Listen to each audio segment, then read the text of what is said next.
स्वस्ति श्री गणेशाय नमः। स्वस्ति श्री गणेशाय नमः। स्वस्ति श्री गणेशाय नमः। सर्वमंगलमांगल्ये शिवे सर्वार्थ साधिके शरण्यत्र्यंबके गौरी नारायणी नमोस्तुते। ब्रह्मानंदं परमसुखदं केवलं ज्ञानमूर्तिं द्वन्द्वादितं गगनसदृशं तत्त्वमस्यादिलक्षणम् एकं नित्यं विमलमचलं सर्वधी साक्षीभूतं भावातीतं त्रिगुणरहितं श्री सद्गुरु तन्नमामि। महायोग पीठे तटे भीमरथ्यां वरं पुंडरीकाय दातुं मुनीन्द्रे समागत्य तिष्ठन्तमानन्दकन्दं परब्रह्मलिङ्गं भजे पाण्डुरङ्गम्। वसुदेवसुतं देवं कंसचाणूरमर्दनं देवकी परमानन्दं कृष्णं वन्दे जगद्गुरु। कृष्णं नारायणं वन्दे कृष्णं वन्दे व्रजप्रियं कृष्णं द्वैपायनं वन्दे कृष्णं वन्दे पृथासुतं। जय जय राधारमण जय जय नवल किशोर जय गोपी चित्त चोर प्रभु जय जय माखन चोर। श्रीमद भागवत कथा ज्ञानयज्ञ सोहळा आजचा आपला कथेचा तिसरा दिवस आहे। आपण सर्वजण भगवंताची असणारी ही कथा श्रवण करतोय।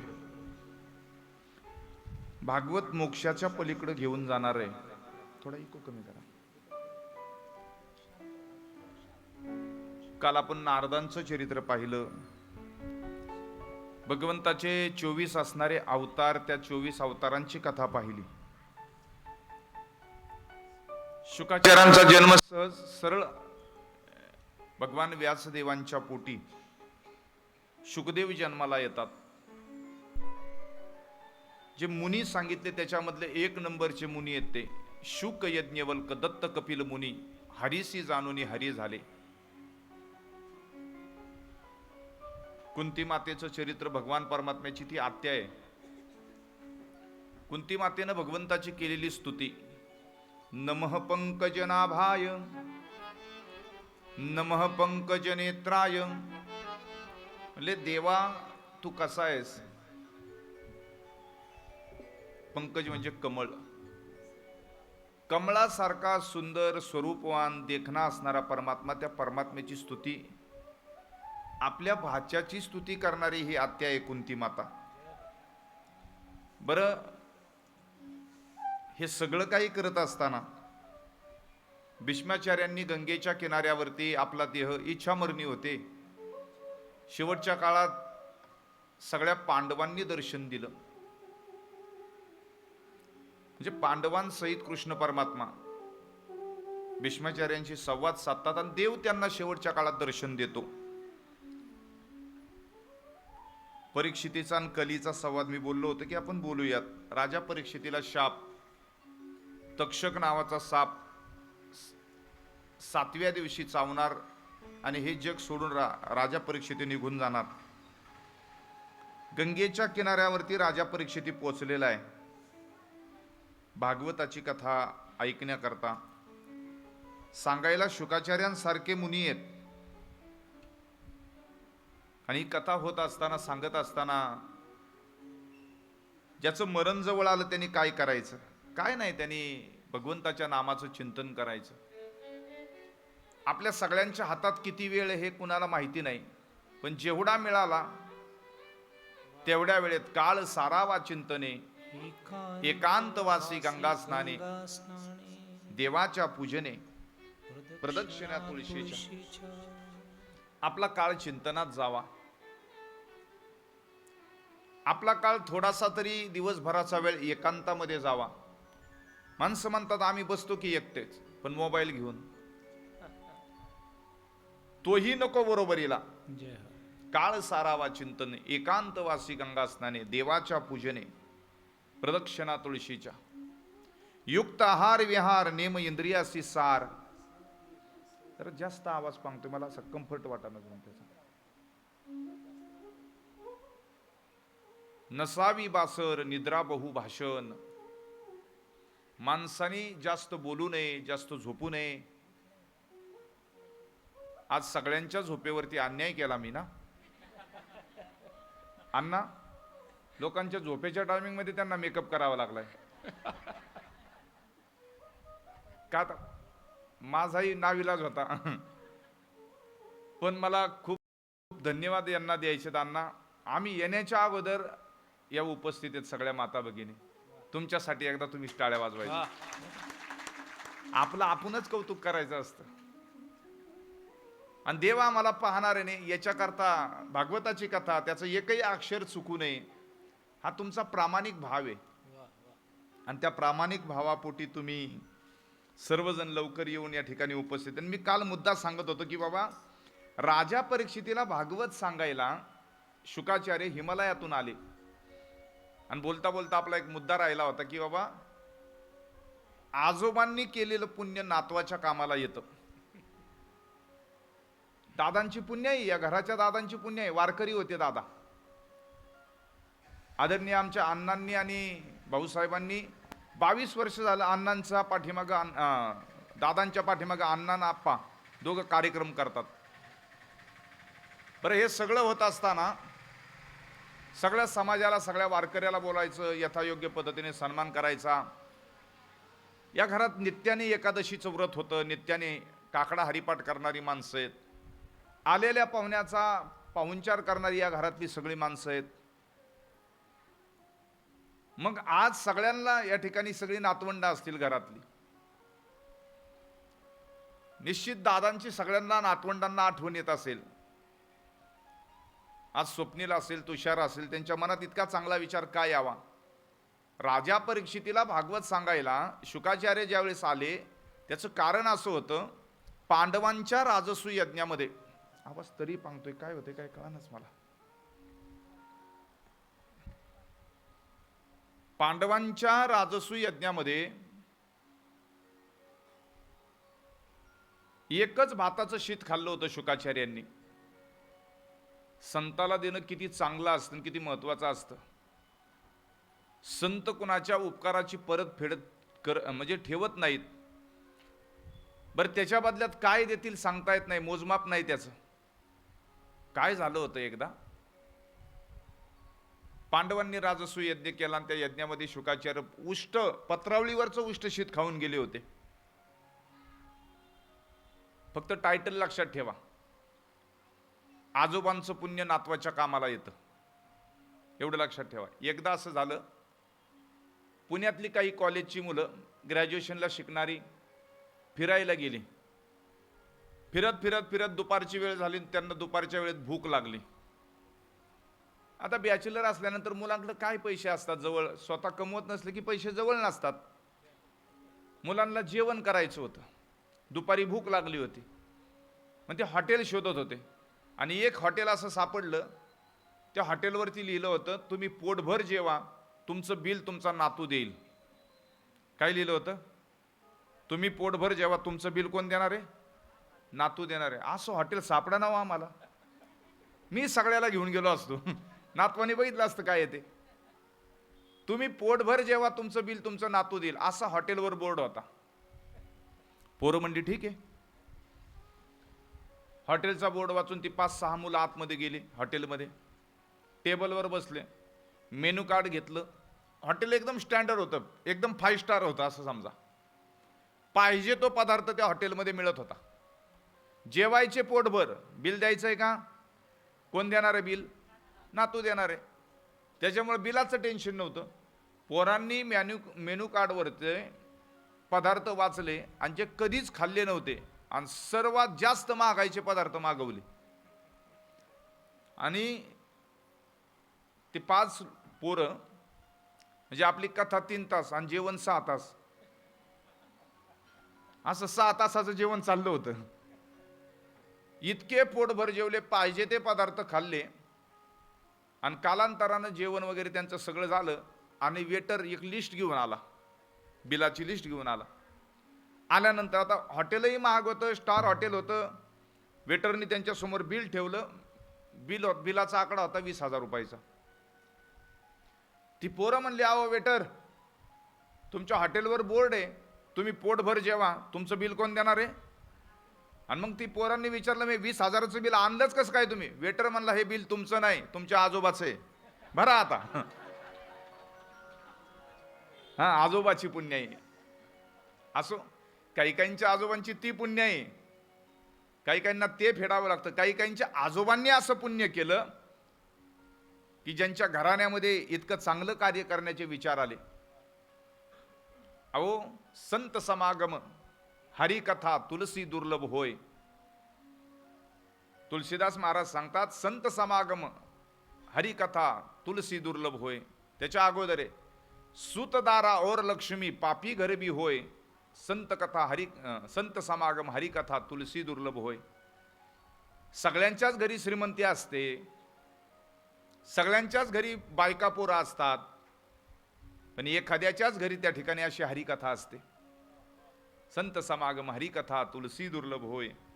आणि म्हणून राजा परीक्षिती भारताचा सम्राट आहे, पांडवांचा नातू आहे. आणि पांडवांचा असणारा तो नातू तर काही सामान्य नव्हता हो. त्यांनी त्याच्या जीवनामध्ये इतकं चांगलं राज्य केलं आपल्या भारताचं. असं राज्य त्या ठिकाणी की ज्याच्यामुळं भारत देशातले साधू संत जंगलामध्ये सुद्धा सुरक्षित राहायचे. कलीला त्यांनी शासन केलं होतं एकदा.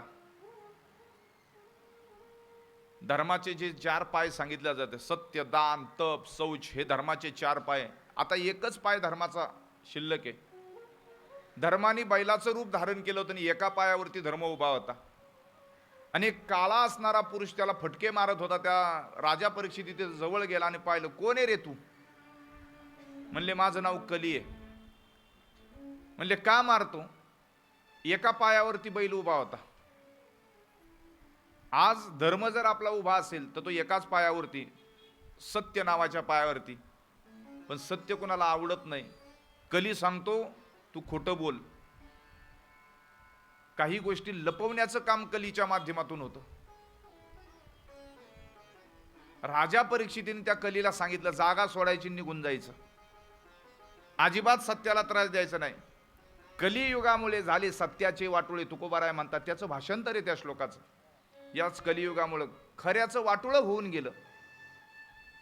आणि असं सगळं काही घडत असताना राजा परीक्षितीनं कलीला सांगितलं, निघून जायचं, सोडून जायचं आहे. कली म्हणला, राजा, अख्ख्या भारतात तुझं राज्य आहे, मी जाणार कुठं? जिथं मदिरा प्राशन केलं जातं, जिथं कलह असतो, जिथं लोक खोटं बोलतात, जिथं व्यभिचार वाढलेला असतो, अशा ठिकाणी तू जायचं. कलीने सांगितलं, राजा, ह्या सगळ्या घाण जागा मला दिल्यात. आपल्या घरामध्ये सारखा कलह व्हायला लागला, भांडणं व्हायला लागली की तुम्ही समजून जायचं, आपल्या घरामध्ये कली आला. कलीचं दुसरं नाव आहे कलह. होतात का? माझ्या एकट्याकडे नका बघू, मी आपलं तुम्हाला विचारलं, होतात का? कलह माजवतो कली, म्हणून त्याचं नाव कली आहे. दुसरी गोष्ट, माणसं खोटं बोलायला लागली, माणसं भांडायला लागली, माणसं चोरी करायला लागली की समजून जायचं कलीचा प्रवेश तिथं झालेला आहे.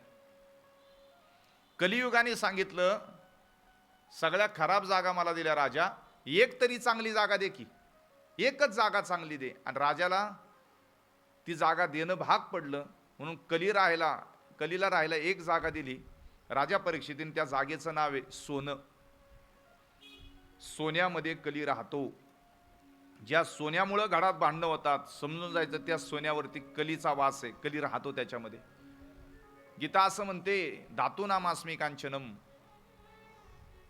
सर्व धातूंमध्ये कांचन नावाचा धातू, कांचन म्हणजे सोनं.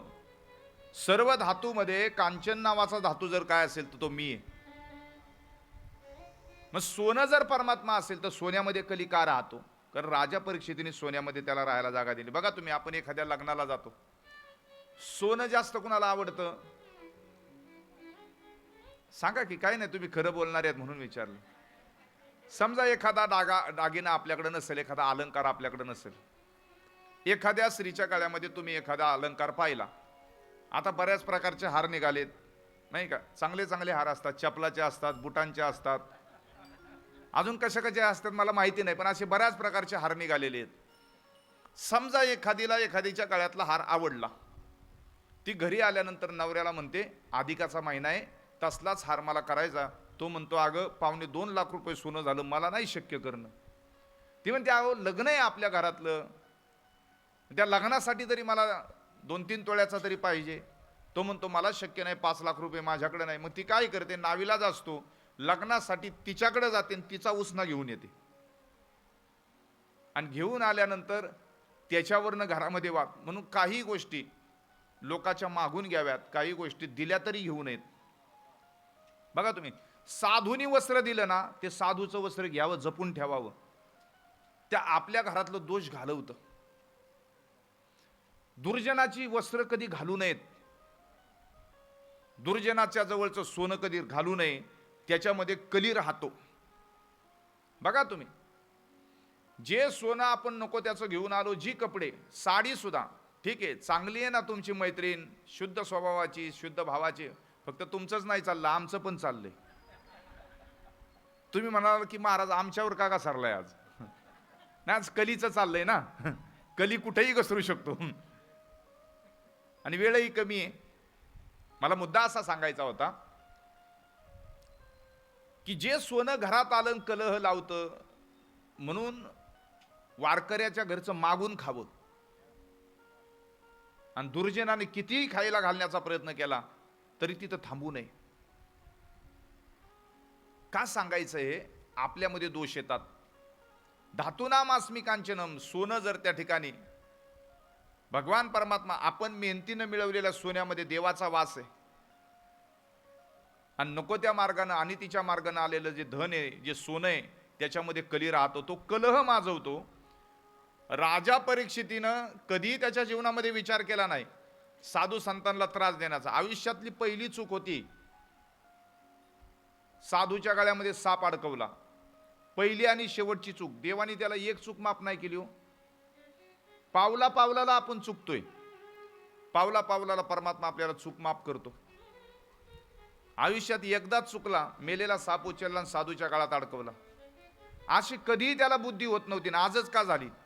त्याचं कारण असं आहे, पांडव त्याचे नातू आहेत राजा परीक्षितीचे. एकदा असं राजवाडा पाहत असताना एक शस्त्रग्रह होतं.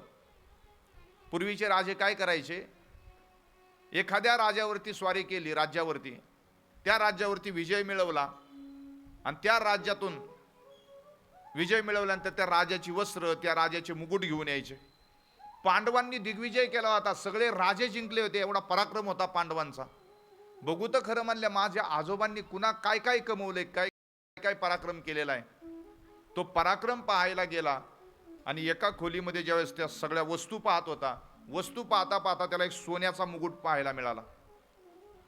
तो सोन्याचा मुकुट असा होता की जसं आपल्याला सोन्याच्या दुकानामध्ये गेल्यानंतर हे घेऊ का ते घेऊ असं होतं ना, तसे असे मुकुट पाहताना त्यांनी असा एक मुकुट पाहिला. हातात घेतल्यानंतर त्याला असं वाटलं घालून तर बघू, म्हणून तोच मुकुट उचलला, साफ केला आणि डोक्यामध्ये घातला. तो मुकुट होता जरासंधाचा. भीमाने त्याला मारलं होतं आणि तो जरासंध फार काही चांगला नव्हता, दुर्जन राक्षस वृत्तीचा होता. त्या सोन्यामध्ये कली राहिला होता आणि त्या सोन्याच्या मुकुटातून त्याच्या डोक्यामध्ये विचार आले आणि म्हणून साधूच्या गळ्यात साप अडकवला. कळालं ना तुम्हाला? अशी बुद्धी का झाली त्याला? असं म्हणतात, जैसा खावे अन्न तसं मन तयार होतं आणि जसं पाणी प्यावं तशी वाणी तयार होते. चांगलं पाणी प्यावं, वाणी चांगली राहते.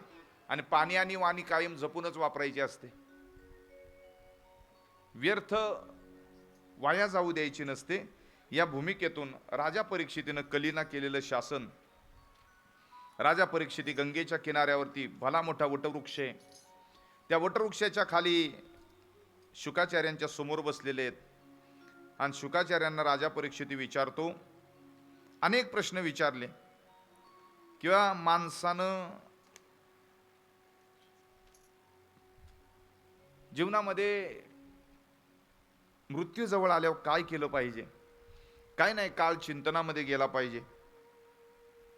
नरदेह निधान लागले हाती, उत्तम सार उत्तम गती, देवची होईल म्हणती ते होती, तरी ते का चित्तीनं धरावे. सदा सर्व काळ माणसाने काय करावं. तुकोबरायाच्या भाषेत सदा नाम घोष करू हरिकथा, तेने सदा चित्ता समाधान. अंतकाळाची माणसाची स्थिती कशी असली पाहिजे. अंतकालेच मामेव स्मरण मुक्त्वा कलेवरम य प्रयाती समद्भाव. गीतेचा श्लोक या 8व्या अध्यायामध्ये. अंतकालेच मामेव, अंतकाळामध्ये माणसाने सतत भगवंताचं आठवण करत राहावी, आठवणीत राहावं. अंतकाळी जे मती तेची जाण प्राणी असी गती, या लागी श्रीकृष्ण चित्ती अहोरात्र स्मरावा.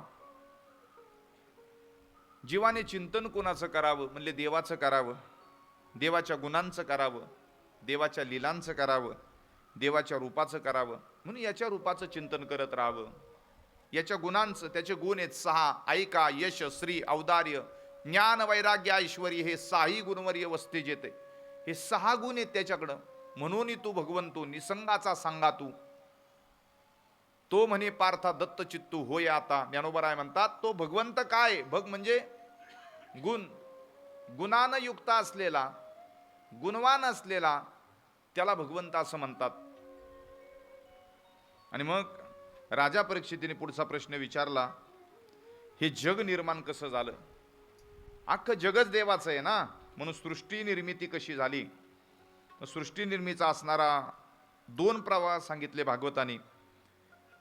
एक सत्व रजतम, महद्रव्याच्या माध्यमातून सात्विक अहंकार जन्माला आला. ब्रह्मापासून माया, मग मूळ अहंकार, मग सात्विक अहंकार, राजस अहंकार, तामस अहंकार, आकाश, वायू, तेज, जल, भूमी सगळं निर्माण झालं. जेव्हा काहीच नव्हतं तेव्हा ती एकटी माया होती. पहिले कोठेच नव्हते काही, पहिले कोठेच नव्हते काही, पहिले कोठेच नव्हते काही, पहिले कोठेच नव्हते काही, पहिले कोठेच नव्हते काही, पहिले कोठेच नव्हते काही, पहिले कोठेच नव्हते काही. चंद्र सूर्य तारा राही, चंद्र सूर्य तारा राही, चंद्र सूर्य तारा राही, चंद्र सूर्य तारा राही. कान्होबा तेरे कान्होबा तेरे तेरे अवघे शेषच होते ठाई, अवघे शेषच निर्माण झाली. तिथे कडाल गज निर्माण झाली. तिथे कडाल गज निर्माण झाली. कडाल गज निर्माण झाली. कडाल गज निर्माण झाली. कडाल गज निर्माण झाली.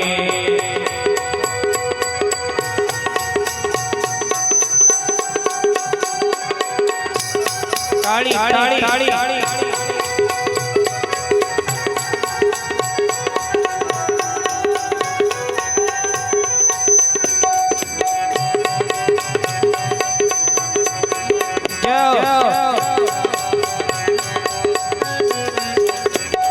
पहिले कोठेच नव्हते काही, पहिले कोठेच नव्हते काही, पहिले कोठेच नव्हते काही, पहिले कोठेच नव्हते काही. चंद्र सूर्य तारा नाही, चंद्र सूर्य तारा, चंद्र सूर्य तारा नाही, चंद्र सूर्य तारा नाही. अवघे शून्यच होते ठाई, अवघे शून्यच होते ठाई, अवघे शून्यच होते काही, अवघे शून्यच होते काही. कान्होबा तेरे तेरे रे, कान्होबा तेरे तेरे रे, कान्होबा तेरे तेरे रे, हो कान्होबा तेरे तेरे रे. ते कडाल ढलढल निर्माण झाले एक ढलढल निर्माण झाले एक ढलढल निर्माण झाले एक ढलढल निर्माण झाले एक ढालगल निर्माण झाली एक ढालगल निर्माण झाली एक ढालगल निर्माण झाली एक ढालगल निर्माण झाली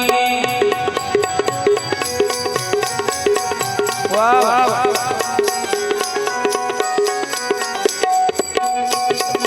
हरी बोल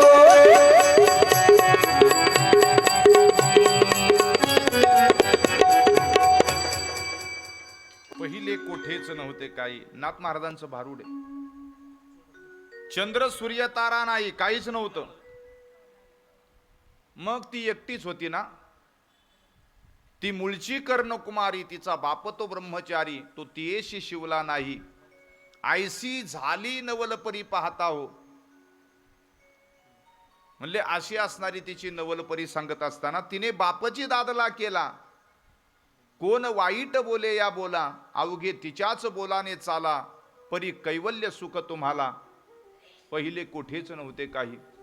अशी जी माया आहे तिला माया म्हणतात. मायेचं एक काम असतं बघा, माया नेहमी खरं झाकून ठेवते, नको ते दाखवते. मायेला खोटं दाखवायला आनंद असतो. खरं झाकून ठेवते आणि खोटं दाखवण्याचा मोठा मायेला आनंद असतो. आहे ते झाकायचं आणि नको ते दाखवायचं, अशी असणारी माया. पण खरं कधीच लपत नाही, कालांतरानं का व्हायना ते उघड होतं. एकदा श्रीगुरु चंद्रशेखर महाराज देगलूर यांच्या मुखातून एक मुद्दा ऐकला होता. म्हणजे माया कसं झाकून ठेवते. म्हणजे काय झालं, एकदा गावचे पुढारी होते आणि गावामध्ये मोठा समारंभ होता. ते गेले पुढारी गावाला. गेल्यानंतर त्या पुढाऱ्याला 3 मुलं होती. पण 3 मुलं अशी जुना काळ, ती पण अशी ती अशी चमत्कारिकच होती. पोरं सुद्धा श्रीमंतांची पोरं फार काही लय कधी कधी चांगली असतात असं नाही, सगळ्यांचंच असं नाही. आणि नेमकं असं झालं, ते पुढारी गेला गावाला, त्याची 3 पोरं, त्याच्यातलं एक होतं शेंबड. एकाला झाली होती खरूज आणि एकाच्या डोक्यात कायम वा असायच्या. आणि या 3 गोष्टी असल्या भयंकर आहेत. ज्याला सर्दी झाली ना त्याचा हात कायम कुठं असतो? हा अहो ते इंगळे महाराज सांगायचे, म्हणले जावई आला होता जेवायला, सासूला झाली होती सर्दी. सासू पदराने सारखा त्या ठिकाणी ते शेंबूड पुसायची आणि जावई हॉलमधून पाहत होता. आणि त्या सासूनी त्या पातेल्यामध्ये बासुंदी बनवली होती. ते 4 वेळा अगोदर त्या पदराने त्या ठिकाणी बासुंदीचं पातेलं पुसलं होतं. जावयाने बासुंदीच खाल्ली नाही. आणि जावयाला माहिती होतं पदराने पातेल्याचा अगोदरच कार्यक्रम केलाय. असो, ज्याला सर्दी झाली ना त्याचा हात कायम नाकाजवळ असतो. ती गप्प बसू देत नाही, तिला किती झाकण्याचा प्रयत्न करा, मायाच खरं झाकते. त्याच्यावरनं त्यांनी सांगितलं होतं. पुढाऱ्याला 3 मुलं, एकाला सर्दी, एकाच्या डोक्यात कायम वा असायच्यात. ज्याच्या डोक्यात आता ते नसतात बरं का, कुठं गेल्यात काय माहिती. तर पूर्वी सारख्या ते माता भगिनींना एकच काम असायचं, कुणाला तरी पुढं बसवलेलं असायचं, झाला कार्यक्रम चालू. का हाता पण असतो. आता नाही, बहुतेक जरा औषध जास्त जालीम आलेलं दिसतंय त्याच्यामुळं नसतो बहुतेक. नाही आता मग ते हे पण आले ना, शॅम्पू आले, बऱ्याच काही गोष्टी आल्या, त्याच्यामुळं नसेल कदाचित. नाही तर पूर्वीच्या काळात ते सारखं कार्यक्रम चालू असायचा. ज्याच्या डोक्यात वा असतात त्याचे हात कायम कुठं असतात? अस्वला सारखं कार्यक्रम चालू असतो. अस्वल कायम त्याचं अंग खाजवत असतं. कायम तुम्ही बघा, अस्वल कधी गप्प बसत नाही. आणि स्वतःचं नाही खाजवलं तर दुसऱ्याचं खाजवत बसणार. तसं अस्वलाची ये परी गुरगुर करी, ते नाथांनी उदाहरण दिलेले अस्वल्याचं. गुरु नामाचा जप कसा करावा? अस्वलाची ये परी गुरु नामाचा जप करी. अस्वल जसं गप्प बसत नाही ना, तसा भगवंताच्या नामाचा, गुरुच्या नामाचा जप करत राहावं. ते कधी गप्प बसत नाही. मायेचं सांगत होतो, माया झाकून ठेवते, खरं झाकण्याचा प्रयत्न करते पण झाकलं जात नाही. आता ती 3 पोरं, एक शेंबड होतं, एकाला डोक्यात वा होत्या आणि एकाला खरूज झाली होती. खर्जेचा पण कार्यक्रम भारी असायचा, पण आता ते नाही. लोक पूर्वी खरूज नाईटा झाला की निघाली बोलायला, वाडी बोलाय माहितीये ना. आणि ते जसा खरूज नाईटा गेला तसा बोलायचाच नाही नाट करून टाकलाय लोकांनी. तिकडे जायला कुणी तयार नाही.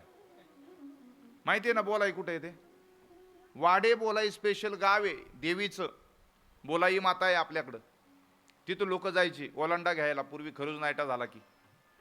काही गोष्टी काळाच्या पडद्यात लोप पावत चालल्या, ते रोग निघून गेले. मग पूर्वी माता भगिनी सुद्धा अशा शिव्या देताना, तुला पटकी होऊ दे, तुला खरूज होऊ दे, तुला नाईटा होऊ दे, त्या शिव्या सुद्धा त्याच्यातून जन्माला आल्यात. काय झालं, आता ते पुढारी नसल्यामुळे 3 पोरांना बापाने सांगितलं, उद्या जा रे म्हणले, उद्या आपल्या गावात मोठा कार्यक्रम आहे, सगळे लोक येणार आहेत, 15 ऑगस्ट आहे. आणि ते पुढारी निघून गेले. त्या पुढाऱ्याची 3 पोरं उद्या गावातल्या सभेला आली. सभेला आल्यानंतर 3 जण खुर्चीवर बसले होते, अख्खं गाव समोर होतं. आता लोकांची भाषणं चालली होती, या 3घांची भाषणं होणार होती, पण उशीर होणार होता. आता ज्याच्या डोक्यामध्ये वाय, ज्याला सर्दी झाली, ज्याला खरूज झाली, समाजामध्ये डोकं कसं खाजवायचं, समाजामध्ये नाक कसं सारखं फुसायचं. म्हणून त्याच्यातलं एक जण उठलं, लोकांना म्हणला, थांबा जरा, आमची भाषणं होऊ द्या, आम्हाला काय त्या ठिकाणी दम निघत नाही. म्हणून ज्याच्या डोक्यात वा होत्या का ते उठलं. ते म्हणलं, आज मी तुम्हाला राम रावणाचं युद्ध सांगतो. अख्ख्या गावाला बरं वाटलं. म्हणले, एवढं श्रीमंताचं पोरगण रामायण पाठ करून आले, बघू तर खरं, सांगा म्हणले. ज्याच्या डोक्यात वा होतं ते आलं भाषण करायला. ते म्हणायला लागलं, बघा, राम रावणाच्या युद्धामध्ये असं झालं होतं, भली मोठी वानर सेना होती आणि राक्षसांची सेना पलीकडे होती. इकडनं 18 पद्म वानर सेना रामप्रभू घेऊन गेले आणि तिकडनं भले मोठे राक्षसाची सेना घेऊन रावण आला. रामप्रभूला प्रश्न पडला, एवढे धिप्पाड राक्षस मारायचे कसे. म्हणून रामप्रभूंनी विचार केला, डोक्यात हात घातला आणि त्याचं डोकं खाजवून घेतलं. कळतंय ना तुम्हाला मला काय म्हणायचे ते? डोकं शांत बसत नव्हतं ना, यांनी त्याचं डोकं खाजवून घेतलं. ते खाली बसलं, त्याचं काम झालं होतं. ते दुसरं उठलं शेंबडं. ते म्हणले, आता रामप्रभूला राक्षस मारायचे कसे. देवाला राग आला. देवाने काय केलं, 18 पद्म वानर सेनेला तयार केलं. आपल्या भात्यातला बाण काढला, ज्याला सर्दी झाली ते त्यांनी म्हणले धनुष्य घेतला, धनुष्याला बाण लावला, इकडून एक बाण लावला, इकडून एक बाण लावला, नाक साफ करून मोकळं झालं, दुसरं काय नाही. आणि मग शेवटी ते तिसरं उठलं खरूजवालं. दोन्ही सैन्य समोरासमोर आलं आणि एकमेकांना सैन्य भिडलं. भिडल्याबरोबर दोघांचं युद्ध झालं. हाताला झालेली खरूज खाजून मोकळं झालं, दुसरं काय. याच्यातून काय सांगायचं होतं, काही गोष्टी झाकण्याचा मायेने प्रयत्न केला तरी झाकल्या जात नाही. माया गप्प बसू देत नाही. माया मायाचे अशी असणारी माया, त्याच्यातून हे जग निर्माण झालं. एक दुसरा निर्मितीचा प्रवास सांगत असताना भगवान क्षीरसागरामध्ये झोपले होते. भगवंताच्या पायाजवळ कायम लक्ष्मी. मग सर्वस्वे करोनी सेवा, अभिमान सांडोनी पांडवा, पाय धुवायच्या दैवा प्राप्त झाली. भगवंताने असा संकल्प केला, एकट्याला करमत नव्हतं त्याला. एकट्याला कर्मना म्हणून जगाची निर्मिती करायची. ज्याची या नाभी कमळी जन्म चतुरानना, त्याच्या नाभीच्या नाभीमधून एक देठ बाहेर आला. समुद्राच्या पाण्यामध्ये ते कमळ फुललं आणि त्या कमळावरती ब्रह्मदेवाचा जन्म झाला. ब्रह्मदेव एकटाच होता. इकडं तिकडं पाहायला लागला. सगळं अथांग समुद्र, सगळं पाण्यानं भरलेला समुद्र पाहिला. एकट्याला थोडंच करमत असतं. तुम्ही बघा, आपण सगळे म्हणून आपल्याला इथं करमतं. एकट्याने बसावर 3 तास बसवतंय का? नाही बसवत. ब्रह्मदेव पाण्यामध्ये एकटाच होता. तो म्हणला, मी आलोच कसा, माझा जन्म कसा झाला म्हणून पाहू तर करू. म्हणून उलट तोंड केलं, पाण्यामध्ये देठाला धरून धरून त्या ठिकाणी येण्याचा प्रयत्न केला. 1000 वर्ष शोधत होतं माझा जन्म कसा झाला, पण ब्रह्मदेवाला लक्षातच आलं नाही. ठाव न लागता जयाचा मनासहित मुरडली वाचा. ज्याच्यापासून जन्म झाला त्याचा ठावच लागला नाही. शेवटी ब्रह्मदेव पुन्हा समुद्राच्या पाण्यावरती आला. त्या कमळाच्या ज्या पाकळ्या होत्या ना, त्या कमळांच्या पाकळ्यांवरती जे पाण्याचे काही थेंब होते ना, ते समुद्राच्या पाण्यामध्ये त्या ठिकाणी असे टपकले आणि असा टप टप असा आवाज आला. ब्रह्मदेवाने त्याच्यातून बोध घेतला. टप टप याचा अर्थ असा आहे, तुम्ही तप करा, तप करा. आणि ब्रह्मदेवाने 1000 वर्षाचं तप केलं. त्या तपानंतर ब्रह्मदेवानं हंसरूपी ब्रह्मा उपदेशी श्रीहरीं चतुश्लोकी चारी भागवत, भगवंताचा हंस अवतार जो झाला तो ब्रह्मदेवाला चतुश्लोकी भागवत सांगायला झाला. हा सृष्टी निर्मितीचा प्रवाह ब्रह्मदेव पहिला जन्माला आला भगवंताच्या नाभी कमळातून. ब्रह्मदेवाच्या लक्षात आलं, चतुश्लोकी भागवताचा भगवंतानी उपदेश केला. भगवंतानी सांगितलं, ब्रह्मदेवा ही सृष्टी आता तुम्ही निर्माण करा. ब्रह्मदेवाच्या उजव्या अंगातून आणि डाव्या अंगातून मनु आणि शतरूपा जन्माला आले. ब्रह्मदेवानी मनु आणि शतरूपाला सांगितलं, या पृथ्वीवरती जा आणि चांगला संसार करा. आपल्याला ही सृष्टी निर्माण करायची. जगातलं पहिलं जोडपं मनु आणि शतरूपा या मृत्यूलोकामध्ये आले. आल्यानंतर जिकडं तिकडं पाहिलं तर पाणीच पाणी, कारण पृथ्वीच नव्हती. पृथ्वीचा असणारा गोळा हिरण्याक्ष नावाच्या राक्षसाने रसातळाला नेला होता. पुन्हा तक्रार करायला गेले आपल्या वडिलाकडं आणि मनु आणि शत्रुपा ब्रह्मदेवाला सांगतात, पृथ्वीच नाही, पाण्यावरती घर नाही बांधतायत, आम्ही राहायचं कुठं? ब्रह्मदेवाने पाहिलं तर रसातळाला पृथ्वी नेली होती हिरण्याक्षाने. हिरण्य म्हणजे सोनं, अक्ष म्हणजे डोळा. ज्याचा संपत्तीवरती डोळा आहे, ज्याचा दुसऱ्याच्या संपत्तीवरती डोळा आहे, असा असणार हिरण्यक्ष. अख्खा पृथ्वीचा 7-12 पृथ्वीचा गोळाच लपून ठेवला होता पाण्याखाली. त्याने काय करायचं? ब्रह्मदेवाला राग आला. राग आल्यानंतर शिंक आली. शिंकेतून एक छोटं पांढरं वराह बाहेर पडलं. ते आकाशमार्गी गेलं. ते इतकं व्यापक झालं, पाण्यामध्ये ज्याला खोल जायचे ते उंच जातं. उंचीवरनं उडी घेतली आणि समुद्राच्या तळाला गेलं. हिरण्याक्ष नावाच्या राक्षसाला मारलं आणि पृथ्वीचा गोळा वराह भगवंताने असा दाढेवरती दिला. बोलिये वराह भगवान की जय. आणि या पृथ्वीची असणारी स्थापना त्या ठिकाणी केली. एक संकीर्तन होईल. श्री कृष्ण गोविंद हरे मुरारी, हे नाथ नारायण वासुदेव. श्री कृष्ण गोविंद हरे मुरारी, हे नाथ नारायण वासुदेव. श्री कृष्ण गोविंद हरे मुरारी, हे नाथ नारायण वासुदेव. हरे मुरारी, हे नाथ नारायण वासुदेव. हे नाथ नारायण वासुदेव, हे नाथ नारायण वासुदेव. हे नारायण वासुदेव. बोला बोला हे नाथ नारायण वासुदेव. हे नाथ नारायण वासुदेव, हे नाथ नारायण वासुदेव. हे नाथ नारायण वासुदेव, हे नाथ नारायण वासुदेव. श्री कृष्ण गोविंद हरे मुरारी, हे नाथ नारायण वासुदेव. श्री कृष्ण गोविंद हरे मुरारी, जय हे नाथ नारायण वासुदेव. ताळी ताळी ताळी.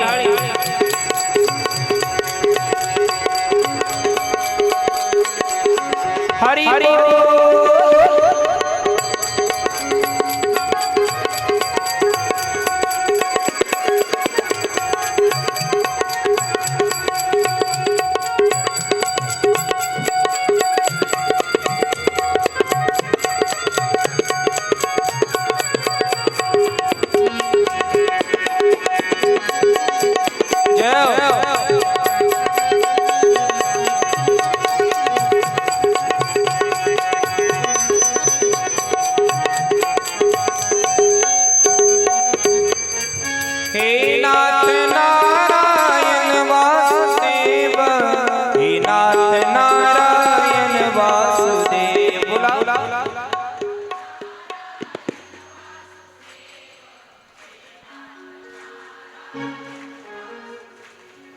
हे नाथ नारायण वासुदेव, हे नाथ नारायण वासुदेव. वाह वाह. हे नाथ नारायण वासुदेव, हे नाथ नारायण वासुदेव. वाह वाह. राधे कृष्ण राधे कृष्ण राधे कृष्ण राधे कृष्ण राधे कृष्ण राधे कृष्ण राधे कृष्ण राधे हो राधे कृष्ण राधे कृष्ण राधे कृष्ण राधे कृष्ण राधे कृष्ण राधे कृष्ण राधे कृष्ण राधे कृष्ण राधे कृष्ण राधे कृष्ण राधे कृष्ण राधे जय हो कृष्ण राधे कृष्ण राधे कृष्ण राधे राधे कृष्ण राधे कृष्ण राधे कृष्ण राधे कृष्ण राधे कृष्ण राधे कृष्ण राधे राधे कृष्ण राधे कृष्ण राधे कृष्ण राधे राधे कृष्ण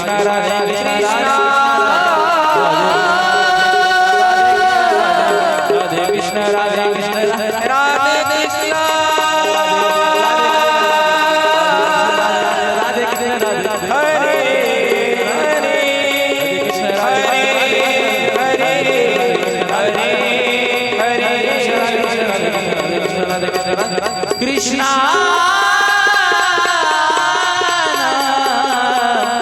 कृष्णा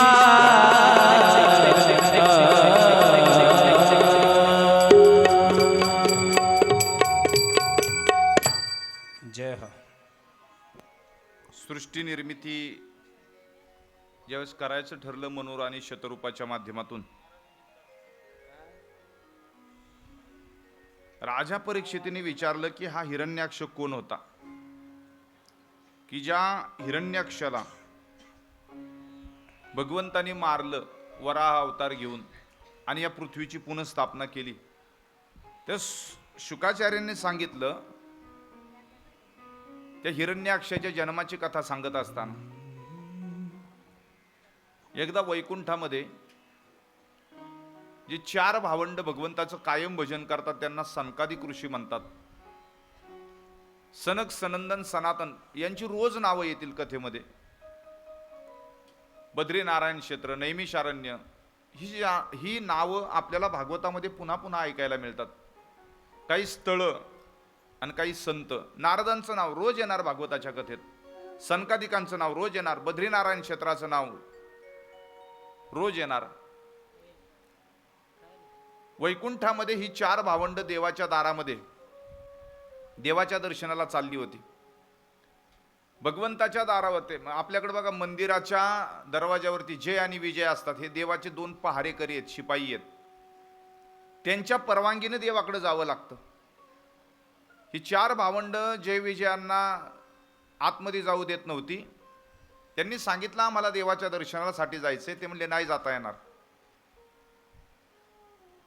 त्यांना राग आला. म्हणजे आम्ही आयुष्यभर भजन करतो, भजन करणाऱ्याला जरा लवकर राग येतो. तसंच झालं नाही यांचं. यांना राग आला, आम्हाला जाऊ द्या आतमध्ये. नाही जाऊ देणार. आता शेवटी देवाचे शिपाई आहेत ना, ते कसे आतमध्ये जाऊन देतील. शाप दिला. म्हणजे तुम्हाला 3 जन्म राक्षस योनीमध्ये जन्माला यावं लागल. देव आतून पळत आले, सनकादिक आले म्हणून. काय नाही म्हणले, आम्ही यांना शाप देऊन टाकला तुमच्या शिपायांना. देव म्हणले, अहो तुम्ही संत आहात, माझ्या दारातले सेवक आहे, असा शाप देणं योग्य नाही, उशाप द्या. नाही म्हणले, देवा तुम्ही म्हणताना उशाप द्या, आता ऐका. यांना 3 जन्म राक्षस योनीमध्ये जन्म घ्यावा लागेल आणि त्यांच्या उद्धारासाठी तुम्हाला 3 जन्म घ्यावा लागेल. त्या जय विजयांचा पहिला जन्म झाला तो हिरण्याक्ष आणि हिरण्यकश्यप ही 2 भाऊ राक्षस योनीमध्ये आले. त्यांच्यासाठी देव पुन्हा जन्माला आले, वराह अवतार घेतला. आता सांगितलेला, थोडा आवाज कमी करा माऊली, पांगतोय आवाज. दुसरा अवतार घेतला, नृसिंह अवतार, हिरण्यकश्यपाला मारण्याकरता, जो आपण उद्याच्या सत्रात पाहणार आहोत. पुन्हा ते जय विजय रावण आणि कुंभकर्ण झाले. त्यांच्यासाठी देवाला राम अवतार घ्यावा लागला. आणि पुन्हा ते जय विजय त्यांना 3रा जन्म घ्यावा लागला राक्षस योनीमध्ये. शिशुपाल आणि वक्रदंत त्यांना कृष्ण परमात्म्याचा अवतार घ्यावा लागला. देवाचे अवतार 3 हे कशासाठी झाले, त्याच्यातलं हे एक कारण सांगितलं जातं. कारण राजा परीक्षितीने विचारलं होतं ना, हा हिरण्यक्ष कोण,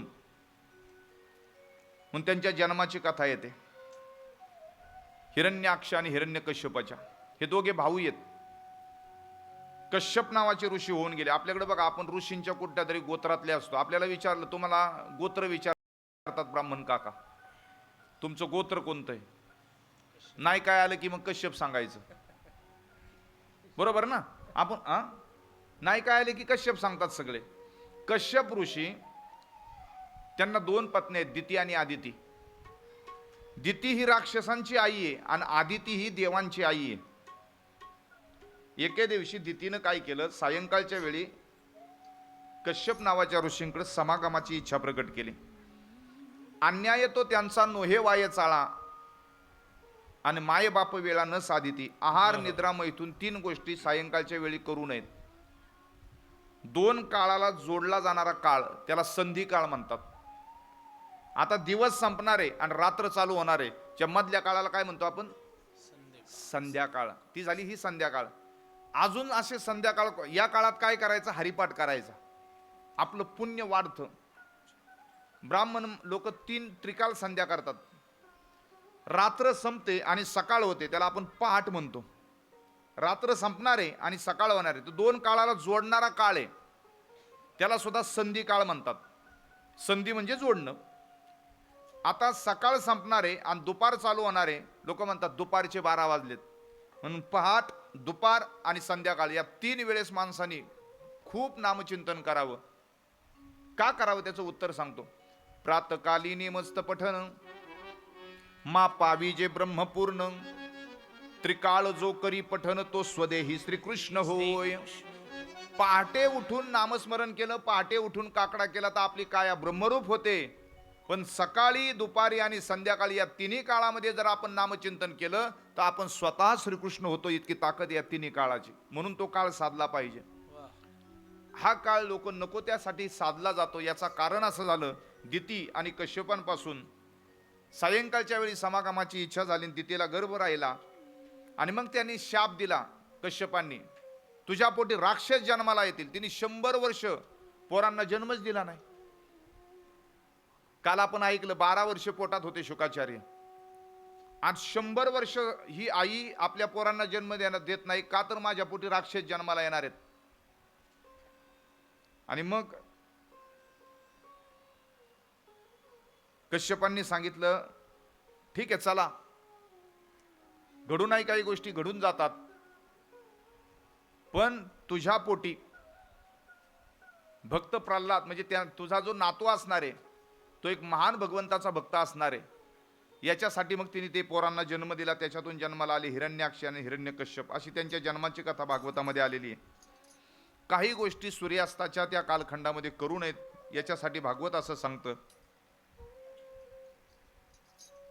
असो, मनु आणि शत्रुपाचा या मृत्यूलोकामध्ये पृथ्वीची स्थापना झाल्यानंतर संसार चालू झाला. हा संसार होता होता कालांतरानं या जगामध्ये एक पहिलं आपत्य जन्माला आलं मनु आणि शत्रुपाच्या पोटी. मला फक्त एवढंच सांगा, या जगात पहिलं जन्माला कोण आला असेल, मुलगा का मुलगी?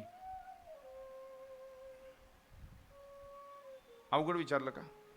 बरं, कोंबडी आधी का अंडा आधी?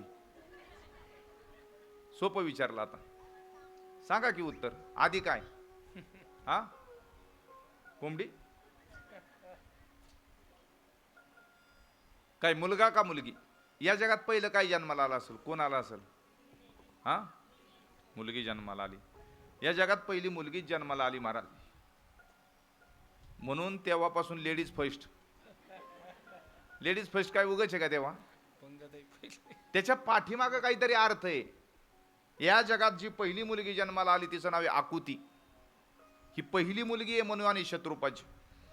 दुसरी पण मुलगी जन्माला आली देवहूती आणि तिसरी पण मुलगी जन्माला आली प्रसूती. अशा 3 मुली झाल्या. 3 मुलींच्या पाठीवरती 2 मुलं, प्रियव्रत आणि उत्तानपात.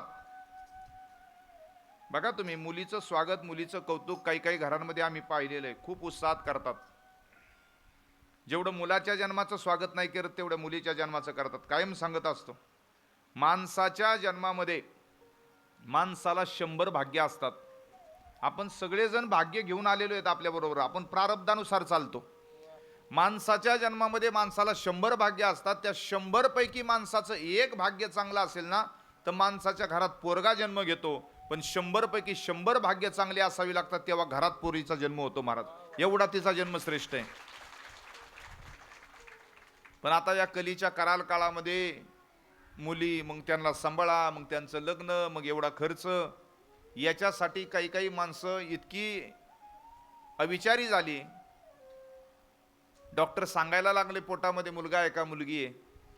तेव्हापासून गर्भाच्या चाचण्या व्हायला लागल्या, गर्भाच्या तपासण्या व्हायला लागल्या. लोकांमध्ये अविचार निर्माण झाले. पण कायम लक्षात ठेवा, जर कुणी असा विचार करत असेल, हे ब्रह्महत्येचं पातक आपण घेऊ नये. मुलगी असो अथवा मुलगा असो, देव सांभाळणारच आहे. पण आज उभ्या समाजाला, समग्र विश्वाला ही विनंती करत असताना आणि विचार मांडत असताना, जे आपल्या वंशाची पंथी असणार आहे त्या पंथीलाच आपण विझवतो. आता पंथी जर विझवली तर उजेड कसा पडल हो. एखाद्या अंधाऱ्या खोलीमध्ये पंथी सुद्धा त्या खोलीला पूर्ण उजेड देते. पण पंथीच जर विझवून टाकली तर आपली वंशाची वंशावळ कशी वाढणार. या भूमिकेतून सर्वांना विनंती, आमचे आदरणीय अभिमन्यू आबा पांचाळ सांगतील आपल्याला काय ते. मुलीच्या जन्माचं स्वागत करत जा आणि तिच्या संबंधानं अनाचार मात्र कधी करू नका. उद्या तुझ्या गर्भाची चाचणी होणार. उद्या तुझ्या गर्भाची चाचणी होणार. मुलगी आहे म्हणून सारे नाक मुरडणार. माझ्या चिमुकल्या कानाना तुझी गुज ऐकूये. वंशाच्या दिव्यापायी नको पण ती विझवू आई.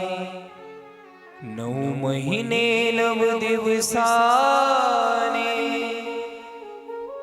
झाली जग बघण्या घाई. वंशाच्या दिव्यापायी नको पण ती विझवू आई. अविचाराने आई तू नको करू घात ग. अविचाराने आई तू नको करू घात ग. श्री भ्रूण हत्येला आई तू घाल पाय बंद ग. तारने मारने ओ तारने मारने तुझ्या हाती सर्व काही. वंशाच्या दिव्यापायी नको पण ती विझवू आई. सांगना ताईला माझ्या कोण वाचवणार. तुझ्या विना जन्माला तिला कोण घालणार.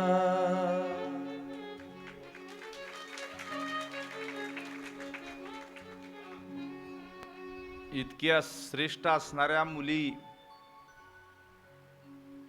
ठीक आहे असू द्या ना मुलगी, पण भगवंताला प्रार्थना कायम करत जा. समजलं समजा आपल्या गर्भामध्ये मुलगी आहे, जी प्रार्थना संतांनी केली ना ती कायम प्रार्थना करत जा देवाकडं.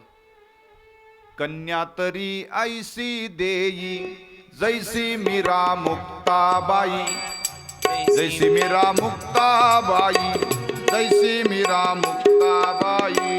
कन्या तरी ऐसी देई जैसी मीरा मुक्ताबाई. जैसी मीरा मुक्ताबाई, जैसी मीरा मुक्ताबाई. कन्या तरी ऐसी देई जैसी मीरा मुक्ताबाई. कन्या तरी ऐसी देई जैसी मीरा मुक्ताबाई. जैसी मीरा मुक्ताबाई, जैसी मीरा मुक्ताबाई.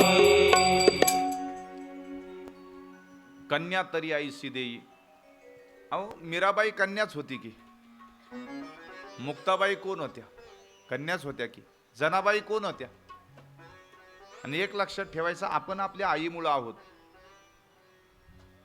हे सृष्टीच तिनं जन्माला आणलेली आहे. कन्या तरी आईसी देई जैसी मीरा मुक्ताबाई, म्हणून पहिली मुलगी आकुती. मुली झाले की लग्नाचा प्रश्न असतोच की. आणि मग आकुतीचं लग्न आकुती म्हणजे कृती, आणि लग्न आवडीबरोबर लागतं. रुची नावाच्या ऋषींबरोबर आकुतीचं लग्न लागलं आणि त्यांना यज्ञ नावाचा मुलगा झाला. दुसरं लग्न जे आलं भागवतामध्ये ते देवहूतीचं. सगळीच लग्न ब्रह्मदेवानी जुळवलेत. आपण नाही काय म्हणतो, त्यांनी गाठ मारलेली आहे, तो पण गाठ ही लय भारी मारतो. त्याची गाठ अशी असते ना महाराज, न सुटणारी गाठ. ब्राह्मण काका फक्त निमित्त आहेत, बरोबर ना काका? गाठी मारण्याचा कार्यक्रम त्यांच्याकडे जरी असला तरी ते निमित्त आहेत. त्यांनी मारलेली गाठ कशी असते. कर्दम नावाच्या ऋषींबरोबर देवहूतीचं लग्न झालं. अरे स्त्रीचं वर्णन करत असताना कार्येषु मंत्री, कर्णेषु दासी, भोज्येषु माता, शयनेषु रंभा, धर्मानुकुला, क्षमया धरित्री, असं तिचं वर्णन आहे. कार्येषु मंत्री, कर्णेषु दासी. स्त्री सामान्य नाही, स्त्री शक्ती आहे आमच्या देशाची. या या देशातल्या गाण्यांना मान, या देशातल्या अभंगांना मान, या देशातल्या कवितांना मान, या देशातल्या स्त्रियांना मान. कारण जगाला दाखवून दिलं स्त्री म्हणजे आमच्या देशाची शक्ती आहे. जगातला एकमेव आपला असा देश आहे 9 दिवसामध्ये, नवरात्राच्या कालखंडामध्ये स्त्रीची पूजा करतो. आणि भारत देश जगातल्या 200 देशांना सांगतो आमचा देश स्त्रियांना इतका मानतो की आम्ही स्त्रीला देवी म्हणतो. हा देश जगाला दाखवून देतो महाराज, स्त्री आमच्या देशाची देवी आहे. असो. आणि मग देवहूतीचं लग्न होत असताना इतकी सुंदर होती म्हणले देवहूती. एकदा विमानातून एक गंधर्व चालला होता.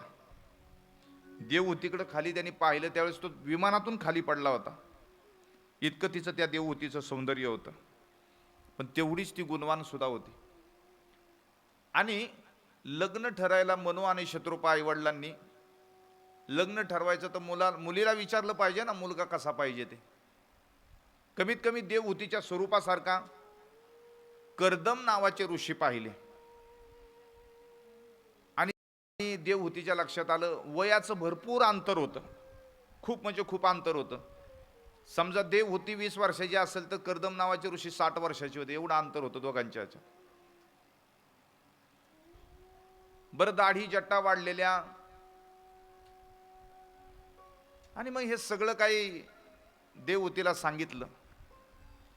आईवडिलांच्या इच्छेसाठी तिने नकार नाही दिला. मुलगा काय करतोय, अमुक करतोय, तमुक करतोय, हे काही विचारत बसले नाही. फक्त तिला लक्षात आलं होतं, तिला कळालं होतं मुलगा बाकी जरी काही करत नसला तरी मुलगा भगवंताचं भजन करतो हे महत्वाचं आहे. हल्लीच्या काळात मुलींनी ते सुद्धा पाहावं नाही का. डॉक्टर, वकील, अमुक तमुक हे ते सगळं त्या ठिकाणी असं असावं वाटतं. पण त्याच्याबरोबर देवाचं दर्शन करतो का नाही करतो, कधी कथा कीर्तनाला जातो का नाही याचाही विचार तिने केला पाहिजे. मुलगा दिसतो कसा याच्यापेक्षा असतो कसा हे महत्वाचं आहे. एक वेळेस पैशाची श्रीमंती कमी जास्त असली तरी चालेल, पण गुणांची, विचारांची श्रीमंती त्याच्याकडे पाहिजे. जिथं विचाराचं दारिद्र्य आहे तिथं संसार संपुष्टात आलेले आहेत, संपलेले आहेत संसार. कर्दम नावाच्या ऋषींच्या बरोबर लग्न करत असताना 20 वर्षाची देवहूती काय म्हणते, काय नाही, मुलगा गुणवान आहे ना, भगवंताचं भजन करतो ना. किती भजन करायचे असं म्हणतात. इतकं भजन असायचं ते जर बसले ना तपाला तर 2-2, 4-4, 8-8, 10-10 दिवस समाधी लागलेली असायची त्यांना. आणि लोक म्हणतात ना हाडाची काडं झालीत पार. आता अशी माणसंच पाहायला मिळत नाही हाडाची काडावाली. तुम्हाला पहिलं माझं उदाहरण बघा. मी जगाचं कशाला सांगू. आता काय आपण खात्या पित्या घरचे. तुम्हाला सांगू का अण्णा, हा जो काळ मिळालाय ना आपल्या सगळ्यांना, असा काळ इथून पाठीमागच्या पिढीला नव्हता आणि इथून पुढच्याला तर नसणार. कारण ती AI वाली आहेत सगळी. आपल्याला सगळ्यात चांगला काळ मिळालाय. आपण जुनही पाहिले आणि नव्याचाही स्वीकार केलाय. इतकाच चांगला काळ आपल्या वाट्याला आलेला आहे. या चांगल्या काळाचे आपण साक्षीदार आहोत. साधना करता करता हाडाची काडं झाली होती. त्या असं म्हटलं जातं देवानी वरनं पाहिलं होतं भजन करणाऱ्या कर्दम नावाच्या ऋषींना. आपलं भजन ऐकल्यानंतर बघा आबा गातात, आमचे वैभव महाराज वाजवतात, आमचे माऊली महाराज सिंत वाजवतात, माऊली महाराज साऊंड सिस्टम लावतात. आता या सगळ्यांची सांगड बसली आणि यांनी जर गायलं तर आपोआप डोळ्याच्या कडावाल्या होतात. बरोबर ना? बघा तुम्ही मी काय म्हणतोय. एखाद्याने भजन केलं आणि समाजाच्या जर डोळ्याच्या कडावल्या झाल्या तर त्याचं भजन तुमच्या हृदयापर्यंत पोहोचलेलं असतं. हे त्याची उत्तर पावती असते महाराज. कर्दम भजन करायचे, वर्णदेवानी पाहिलं वाळले होते कर्दम. ही भजनावरची निष्ठा पाहिली, नामचिंतनाची निष्ठा पाहिली, देवाला रडायला आलं. आणि देवाच्या डोळ्यामधनं जे आसव आहेत ना, राजस्थान प्रांतामध्ये बिंदू नावाचं सरोवर आहे, सिद्धपूर नावाचं एक गाव आहे राजस्थान प्रांतामध्ये. देवाच्या डोळ्यातलं पाणी खाली पडलं, तिथं एक सरोवर तयार झालं, त्याला बिंदू सरोवर असं म्हणतात. डोळ्यातल्या आसवाला बिंदू म्हणतात. 2च थेंब. विचार करण्यासारखी गोष्ट आहे महाराज. किती भजन करावं. मी तर म्हणेल आबा तुम्ही भजन करता, आज समाज रडतो, उद्या देवाच्या सुद्धा डोळ्याच्या कडा ओल्या झाल्या पाहिजेत किंवा होतील तुमचं भजन ऐकल्यानंतर. सरस्वती आहे तुमच्याकडं है ना महाराज. भगवंतानी एका एकाला एक एक गोष्ट दिलेली असते. कुणाच्या जिभेवरती सरस्वती आहे, कुणाच्या मनगटात ताकद दिलेली आहे. काय प्रत्येकाला देवाने वेगळं बनवलेलं आहे. मी त्याच्यासारखा पाहिजे, याच्यापेक्षा माझ्यात काय आहे आपण हे शोधावं आणि त्याच गुणांचा विकास करत पुढे जावं. नाही तर त्याच्यासारखं आणि ह्याच्यासारखं होण्याच्या नादात मग कशासारखंच होता येत नाही. असा बऱ्याच वेळा विचार झालेला असतो. कर्दम नावाचे ऋषी आहेत, त्यांच्याबरोबर देवहूतीचं लग्न झालं. 20 वर्षाच्या पोरीला घेऊन कर्दम नावाचे ऋषी सासरला आले. म्हणजे मुलगी सासरला आली. आल्यानंतर राहायला कुठं? जंगलात. बरं, घर असा बंगला नव्हता ना, झोपडी होती.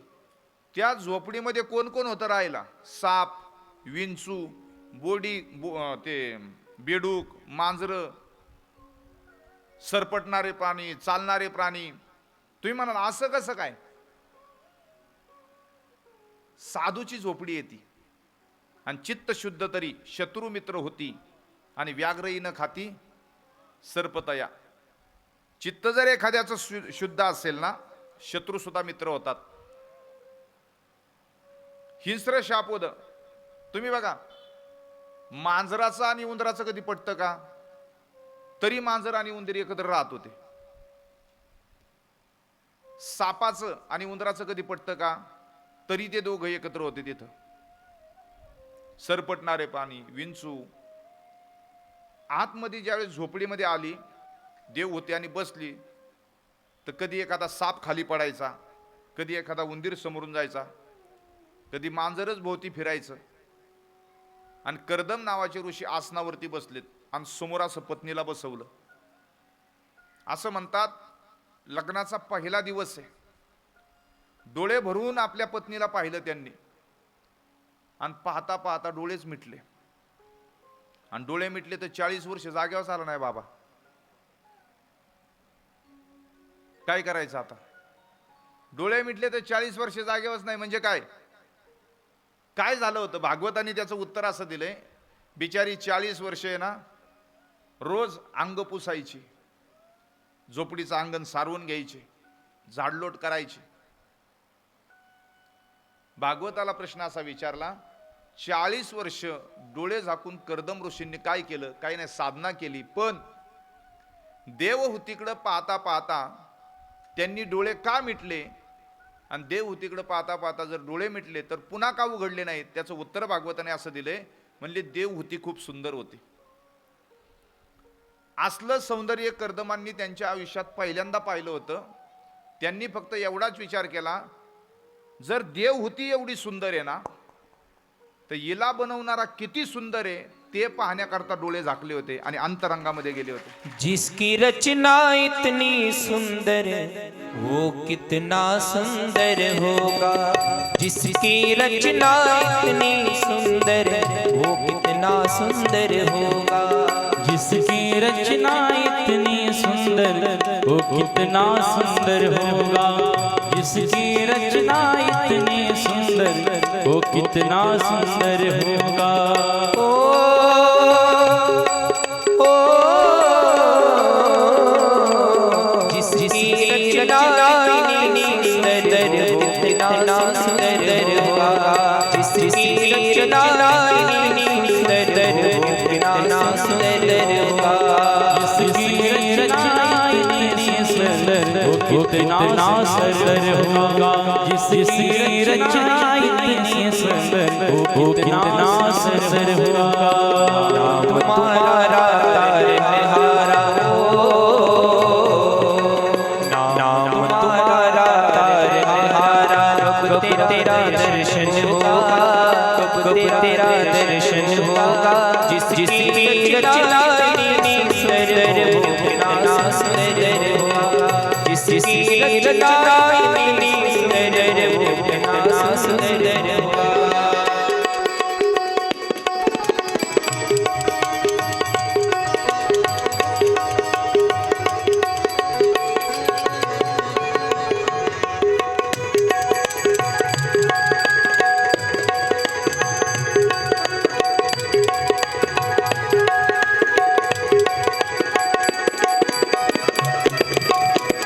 बड़े भाव से ताड़ी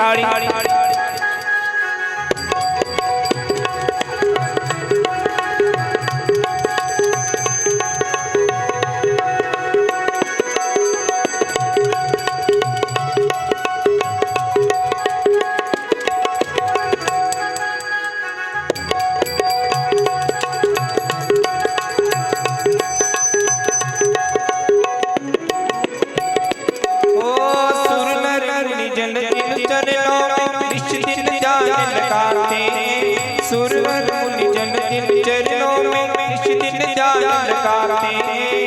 जो भी तेरे दर्श को आए मन वांछित फल पाते हैं। ओ मन वांछित फल पाते हैं, मन वांछित फल पाते हैं। आत्मनिधि बरसाने वाला ओ आत्मनिधि बरसाने वाला, कब तेरा दर्शन होगा। जिसकी रचना इतनी सुंदर वो कितना सुंदर होगा। जिसकी रचना इतनी सुंदर वो कितना सुंदर होगा। जिसकी रचना इतनी सुंदर वो कितना सुंदर होगा। जिसकी रचना इतनी सुंदर वो कितना सुंदर होगा। पगड़ी बांधे पगड़ी बांधे वो सुंदर आँखों वाला, कितना सुंदर बाबा बिहारी, कितना लागे प्यारा, कितना सुंदर बाबा बिहारी, कितना लागे प्यारा। ओ कितना सुंदर बाबा बिहारी, कितना लागे प्यारा। कितना सुंदर बाबा बिहारी, कितना लागे प्यारा।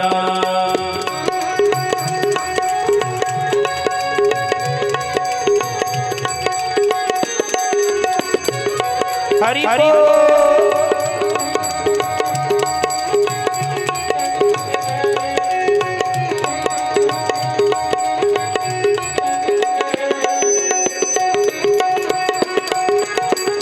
बड़े भाव से ताड़ी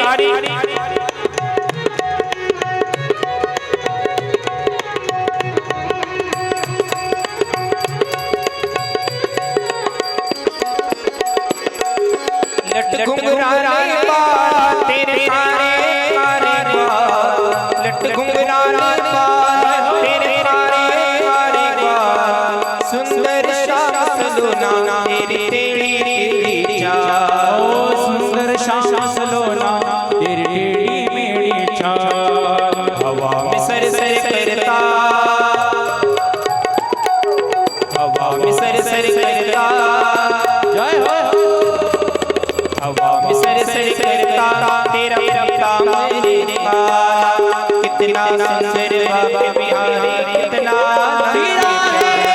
कितना सुंदर बाबा बिहारी, कितना कितना सुंदर बाबा बिहारी, कितना लागे प्यारा।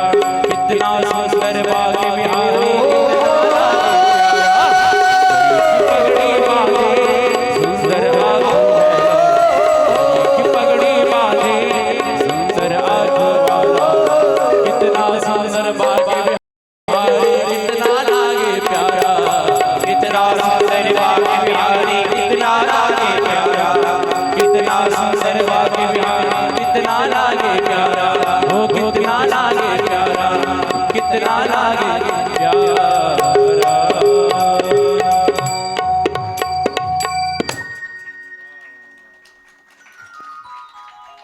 किती परमात्मा सुंदर आहे.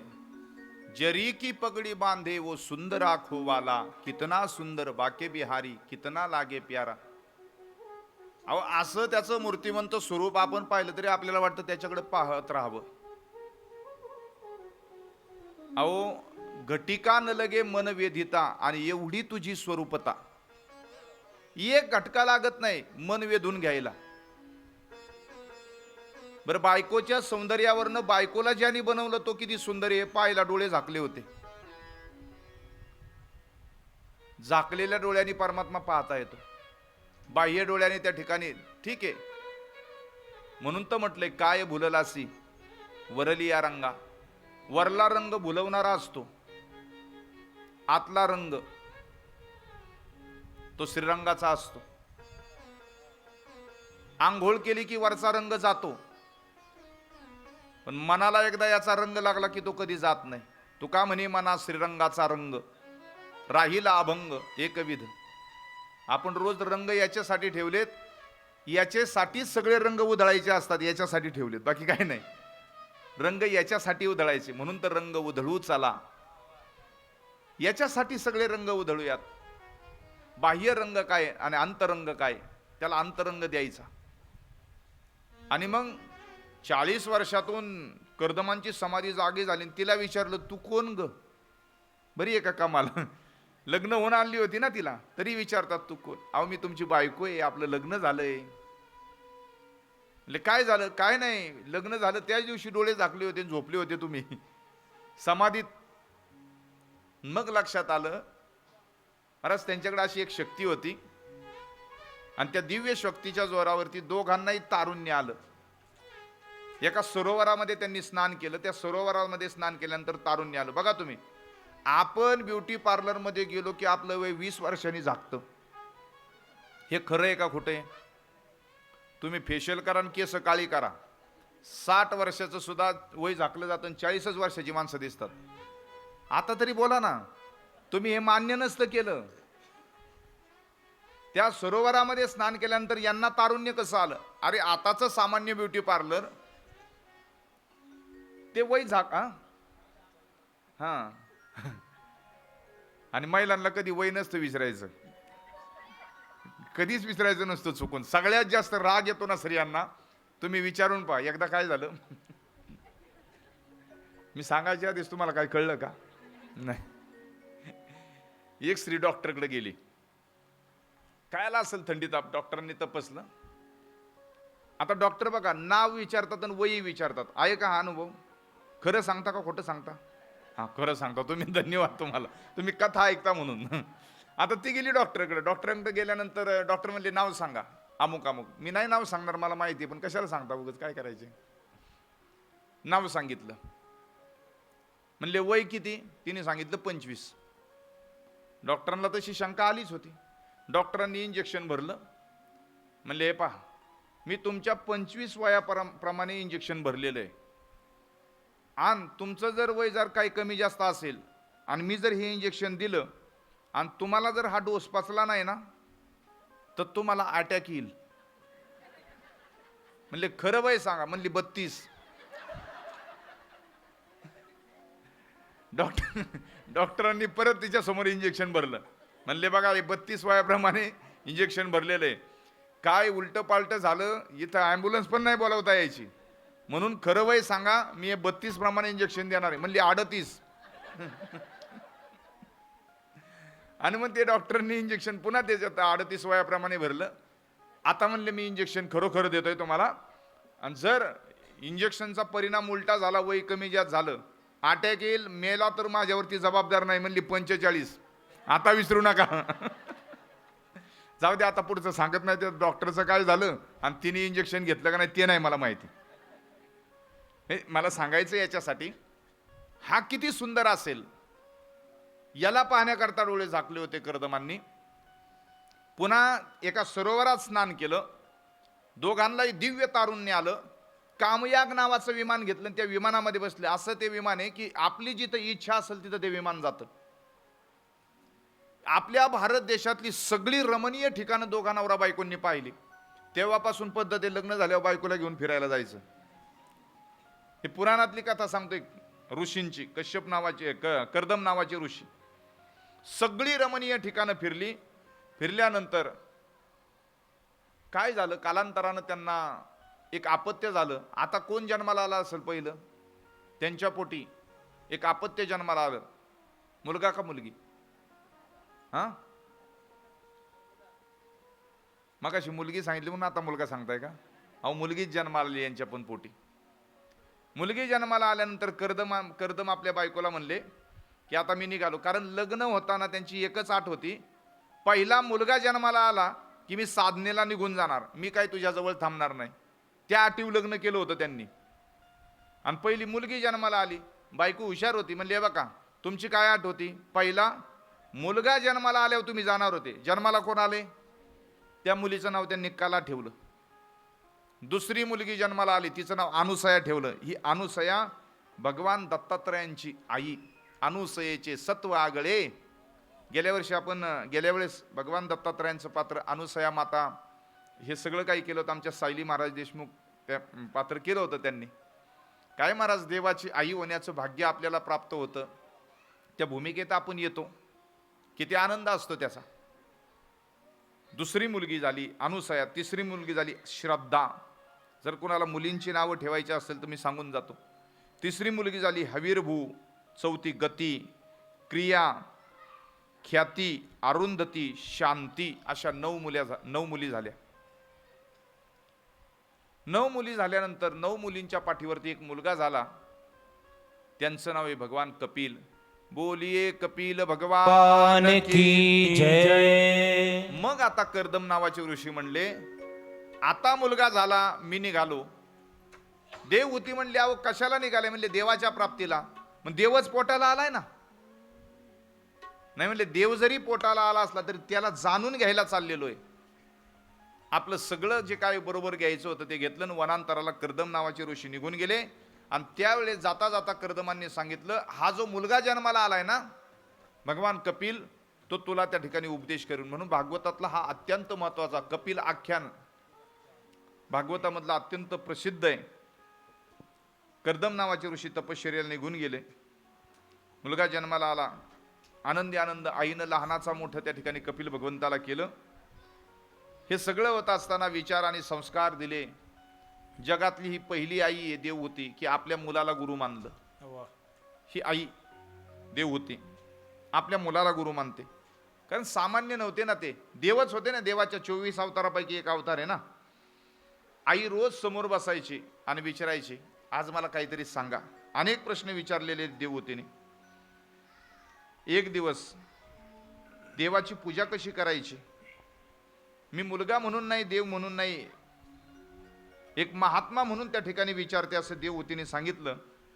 माणसानं त्याच्या जीवनामध्ये काय सोडावं? अहम सोडावा, मी सोडावा, ममता सोडावी, माझं माझं सोडावं, देहाची आसक्ती टाकून द्यावी आणि सगळ्यामध्ये परमात्म्याला पाहावं, समाधानी राहिलं पाहिजे. एक मुलगा आपल्या आईला उपदेश करतो. हा भागवतातला अत्यंत महत्वाचा उपदेश आहे.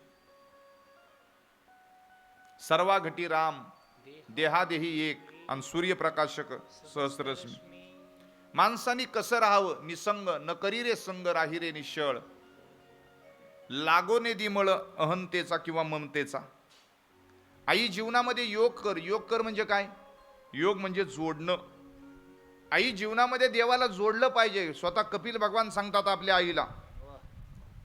देवहूतीने विचारलं देवाची भक्ती कशी करायची, देवाची पूजा कशी करायची, देवाचं दर्शन कसं घ्यायचं, हा विधी कपिल भगवंत सांगतात. मंदिरात गेल्यानंतर देवाचे पहिले पाय पाहायचे असतात. पहिलं दर्शन पायाचं, नंतर मुखाचं. कधी बघा, म्हणून आपण नेहमी हात जोडले की पहिलं डोकं कुठं ठेवतो? हात आणि पाय. देवाच्या पायावरती आपलं हाताने डोकं ठेवतो. तुझे पाय माझी डोई ऐसे करी गा. देवा असं करा, तुमचे पाय आहेत ना, माझं डोकं तुमच्या पायावरती टेकवू द्या. देवाच्या दर्शनाचा विधी आपल्याला माहिती असावा याच्याकरता भागवत असं म्हणतं, पहिले देवाचे पाय पाहायचे आणि मग मुखाचं दर्शन आहे. पंढरपूरला गेल्यानंतर देवाच्या पायाच्या दर्शनाला विशेष महत्त्व असतं. मुखदर्शन झालं तरी लोक नाराज होतात. नाही म्हणले एवढ्या लांब गेलो पंढरीला अधिकामध्ये, पण पायाचं दर्शन नाही ना झालं. पायाच्या दर्शनाला विशेष महत्त्व आहे.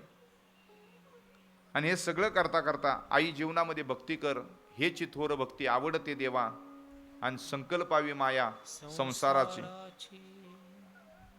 ऐकता ऐकता देव होती तल्लीन झाल्या आणि आईला कपिल भगवंतांनी सांगितलं, आई काय नाही, जिथं असशील तिथं, जिस देश में जिस वेश में, भगवंताच्या भजनाशिवाय दुसरं काही करू नकोस.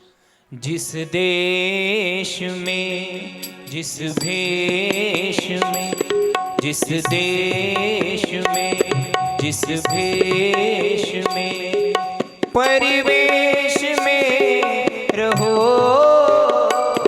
राधा रमन, राधा रमने, राधा रमन कहो, राधा राधा रमन, राधा रमन कहो. राधा रमन, राधा रमन, राधा रमन कहो. बड़े भाव से ताली.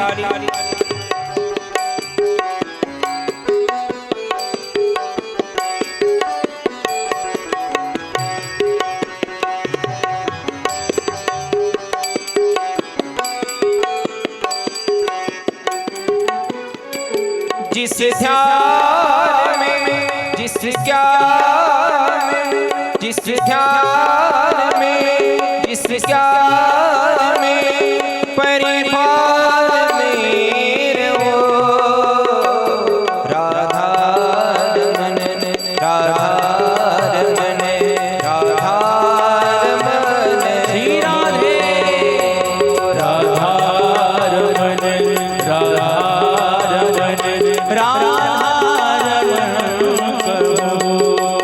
ताली ताली ताली.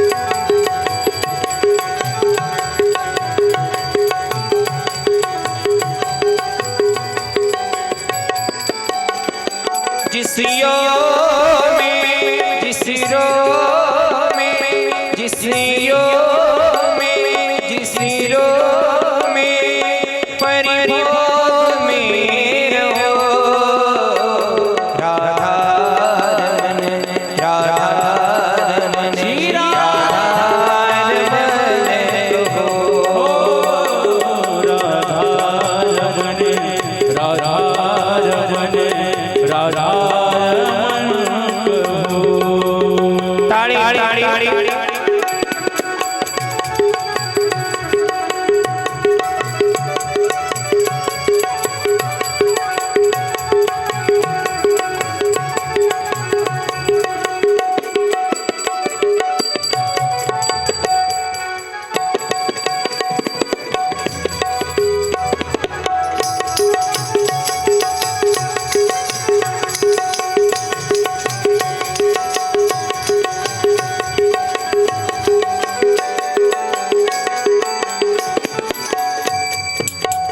जिस रंग में जिस संग में, जिस रंग में जिस संग में, परिरंग में रहो राधा रमन, राधा रमन, राधा रमन कहो.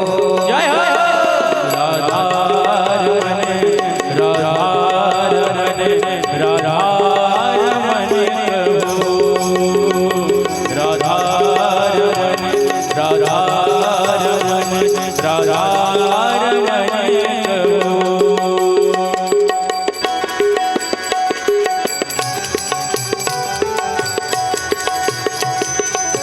बड़े भाव से ताली।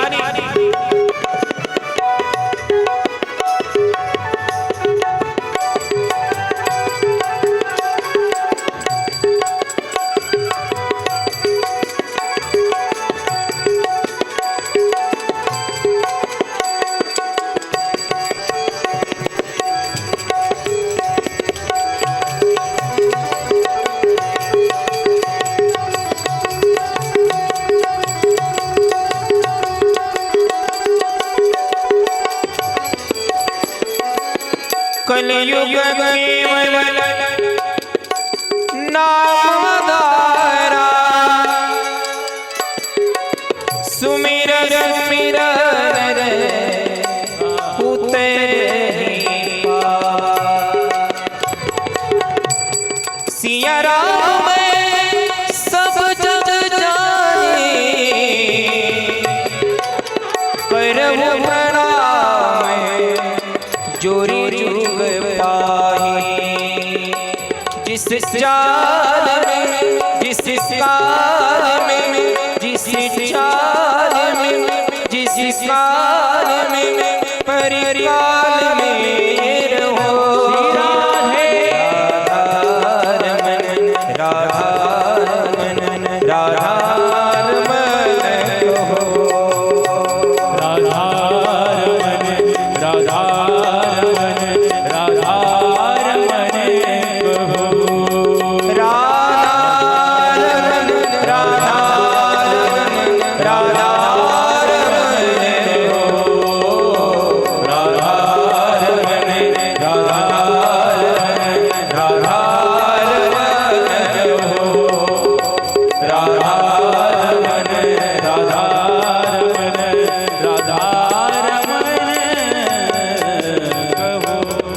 श्री राम जय जय राम ताली ताली श्री राम जय राम श्री राम जय राम श्री राम जय राम श्री राम जय राम श्री राम जय राम जय राम जय राम जय राम जय राम श्री राम जय राम जय राम श्री राम जय राम जय राम श्री राम जय राम जय राम श्री राम जय राम जय राम श्री राम जय राम जय राम श्री राम जय राम जय राम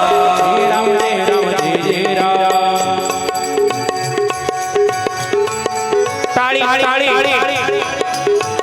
जय हो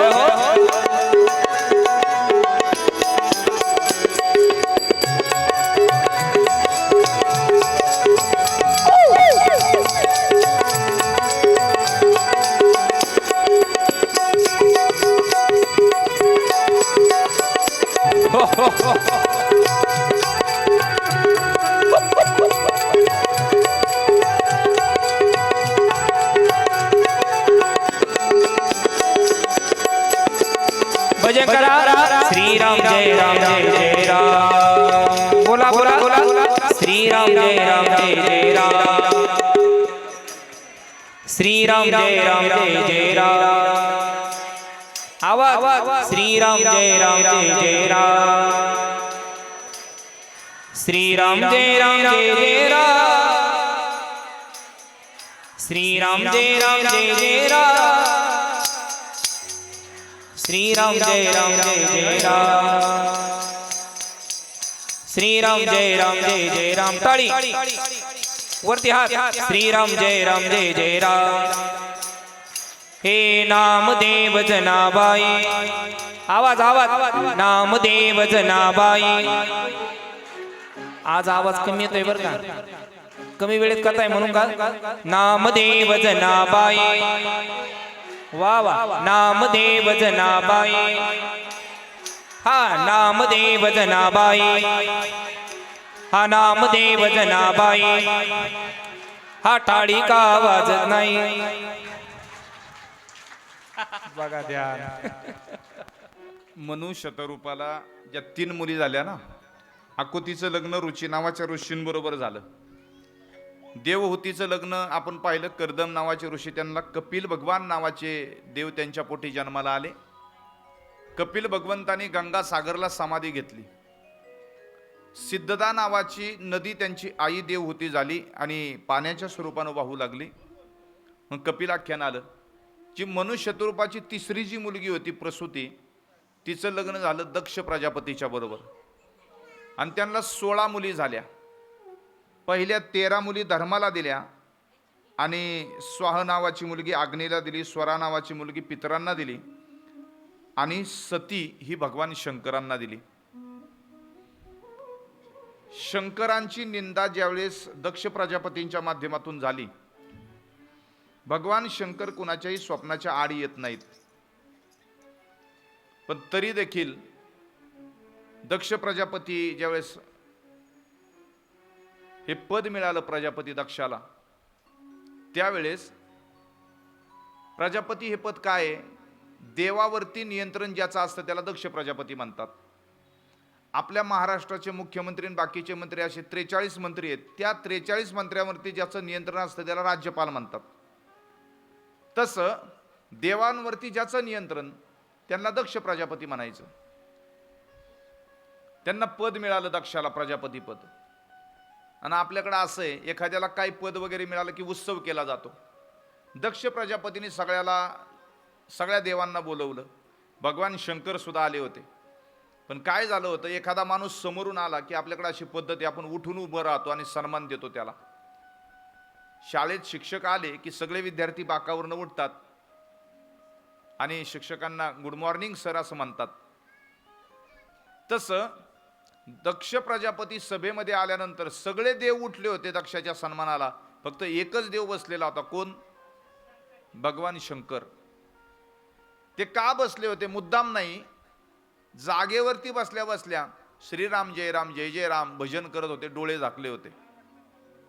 भजन करी महादेवन देव पूजी सदाशिव. ब्रह्मानंदे लागली टाळी आणि कोण देहा ते संभाळी. त्याच्यामुळं काय झालंय, आता झोप लागलेला कथा कळणार आहे का 2 तास काय झालं ते? पण भगवान शंकर झोपले नव्हते, तर ध्यान करत होते रामाचं. सगळे उठले याचा आनंद नाही, पण कोण बसलं याचं दुःख झालं होतं. बराच वेळा कथेला आलेत सगळे, आपल्याला सगळ्याचा आनंद आहे, पण कोण नाही आलं आपल्या लक्षात राहतं. दक्ष प्रजापतीचं तसंच झालं. सगळ्यांनी माझा सन्मान केला, पण माझा जावई ज्याला माझी मुलगी दिली, भगवान शंकरावरती ते रागवले. नुसते रागवले नाही, म्हणले मूर्ख आहे आणि पोरगी देऊन फसलो म्हणले मूर्खाला. पहिली गोष्ट, कपडे घालायचं कळत नाही. राहायला घर चांगलं होतं, कैलास सोडला, कैलासीचा देव आणि भोळा चक्रवर्ती. घर सोडलं, गजचर्मधारी स्मशानी राहिला आणि संगे भूत मेळा विराजित, तिथं जाऊन राहिलाय स्मशानामध्ये. लोक चांगल्या दुकानात जातात आणि पावडर आणतात आणि हा मेलेल्या माणसाच्या राख अंगाला लावतो. इतका अपमान केला भगवान शंकराचा. दुसरा उत्सव दक्षाने केला आणि त्या दुसऱ्या उत्सवामध्ये सुद्धा नुसता फक्त अपमान करण्याकरता कैलासावरनं सगळी विमानं निघाली होती.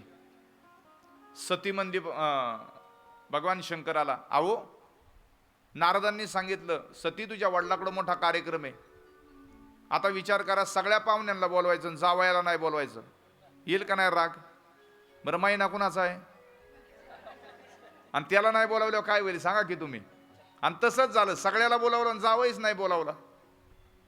पण ते जावई असे होते भगवान शंकर, त्यांना कधी राग नव्हता येत. पण पोरगी म्हणली, म्हणजे सती म्हणली, अहो वडिलांच्या लक्षात नसेल राहिलं, वडिलांच्या घरी कार्यक्रम आहे, चला ना जाऊ. म्हणले निमंत्रणाशिवाय काही ठिकाणी जायचं नसतं, मला नाही येता यायचं. म्हणून जावयाला जर निमंत्रण असेल तरच सासरवाडीला जावं, नाही तर विनाकारण एखादा जावई सासरवाडीला 8 दिवस जाऊन राहिला तर 9व्या दिवशी सासू म्हणते, ए पाहुण्या, ती नळाला बादली लावली तेवढी घेऊन ये. विनाकारण जाऊन राहायचं नाही, नाही तर मग एक तर घर जावई व्हायचं सगळ्यात बेस्ट. कारण अतिपरिचयामध्ये अवज्ञा होते. भगवान शंकर म्हणतात आपल्याला बोलवलं नाही, नाही जाता यायचं. म्हणले मी जाऊ का? म्हणले जा. आणि सती ज्या वेळेस आली ना, त्यावेळेस दक्षाने सांगून ठेवलं होतं, तिच्या 15 बहिणी आणि ही सती 16वी होती. 15 बहिणींना सांगून ठेवलं होतं अजिबात ही आली तर तिच्याशी बोलायचं नाही. दक्षाने बायकोला सांगून ठेवलं होतं लेक जरी असली तरी बोलायचं नाही. धावत पळत वडिलाच्या घरी कार्यक्रम म्हणून आली तर कुणीच बोलायला तयार नाही. बाबा तोंड वळवलं, आई तोंड वाकडं केलं, बहिणी बोलना. झालंय काय? देव घरात गेली तर सगळे देव मांडलेत, पण भगवान शंकराला स्थानच नव्हतं. आपण जर नारायणाची पूजा केली ना, आपल्याकडे पंचदेवता असतात, भगवान विष्णूची प्रतिमा, गणपती बाप्पा असतात, शक्ती असते, पण भगवान शंकराला स्थान नव्हतं. तिने विचारलं माझ्या नवऱ्याला का नाही स्थान दिलं? म्हणले मूर्ख आहे तो, म्हणूनच त्याला निमंत्रण नाही दिलं. सतीच्या समोर नकोत असला समाचार दक्षाने घेतला आणि त्या दिवशी सतीने विचार केला, ज्या शरीरानं माझ्या नवऱ्याची निंदा ऐकली ते शरीरच नाही ठेवायचं. आणि म्हणून सतीनं दक्ष प्रजापतीच्या यज्ञामध्ये उडी घेतली. तो यज्ञ झाला होता हरिद्वार क्षेत्रामध्ये, आणि त्या हरिद्वार क्षेत्रामध्ये त्या यज्ञ कुंडामध्ये सती देवीने उडी घेतली आणि तिच्या शरीराचे 51 तुकडे, ते जळालेलं शरीर ज्यावेळेस सतीचं उचललं भगवान शंकरांनी, त्याचे 51 ठिकाणी तुकडे पडले. त्याला त्याची 51 शक्तिपीठ तयार झाली. आपल्या महाराष्ट्रात 3.5 ठिकाणी पडले, म्हणून त्याला 3.5 शक्तिपीठ म्हणतो. आता हा वृत्तांत उद्या सांगणार आहे, पण सतीचा यज्ञ नंतर सगळे उठतील, एक संकीर्तन, आरती आणि आजची कथा समाप्त. उद्या बरोबर 5:45 कथा चालू होणार आहे. उद्या देवाचा जन्म आहे. सुरुवातीला उद्या भगवान शंकराचं पार्वतीचं लग्न आणि कथेच्या सांगतेला भगवान कृष्ण परमात्म्याचा जन्म, असे 2 सोहळे उद्याच्या सत्रामध्ये आपल्याला होणार आहेत. सती ज्यावेळेस शिवनिंदा ऐकते, नवऱ्याची निंदा ऐकल्यानंतर हे शरीर ठेवायचं नाही, तो प्रसंग फक्त पाहायचा. एवढं झालं की संकीर्तनासाठी सगळे उठणार, सामुदायिक आरती आणि आजची सांगता.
नमः शिवाय, नमः शिवाय, ओम नमः शिवाय. हो नमः शिवाय, नमः शिवाय, हर हर भोले, नमः शिवाय, नमः शिवाय, टाळी हा. नमः शिवाय, हर हर भोले, नमः शिवाय.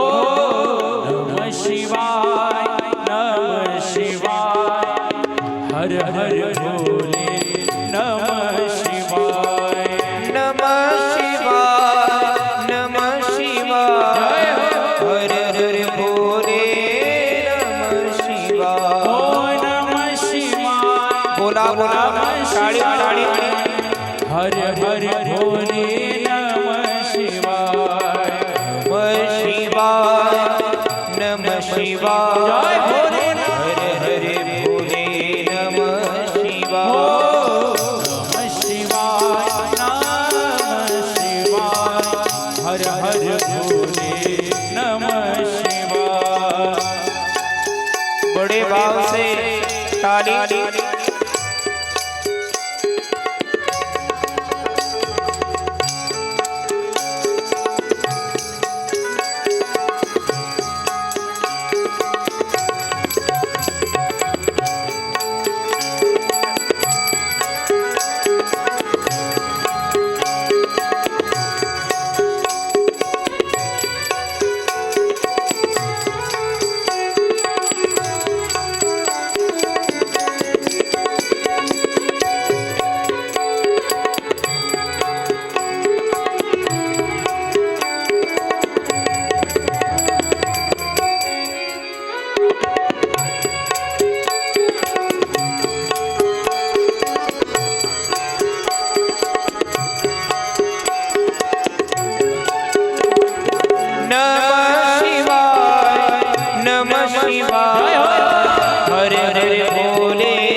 सर्वांनी आपल्या जागेवर उभं राहायचं. सर्वात प्रथम देव बाप्पांचं स्वागत टाळ्याच्या गजरामध्ये करायचे. सुंदर घरातल्या माणसांचा इतका चांगला सहभाग आपल्याला पाहायला मिळतो.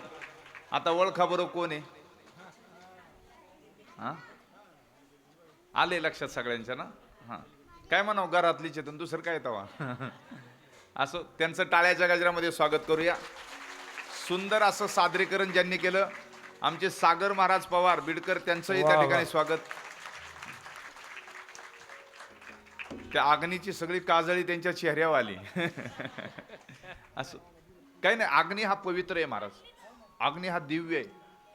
अग्नीच्या साक्षीनंच आपला विवाह झालेला आहे आणि अग्नीच्या साक्षीनं आपलं सगळं जीवन समर्पित होत असतं भगवंताकडे सुद्धा. आणि यज्ञ व्हावा झाला त्या निमित्तानं आपल्या या भागवताच्या ज्ञानयज्ञामध्ये अजून एक यज्ञाची, याला दुग्ध शर्करा योग म्हणा, आणि म्हणून एक आनंदाचा सोहळा आपण संपन्न केला. सगळ्यांनी एकदा उठायचे, छान संकीर्तन करायचं, लगेच आरती होईल आणि उद्या मात्र 5:45 उपस्थित राहायचे. तुम्ही राहता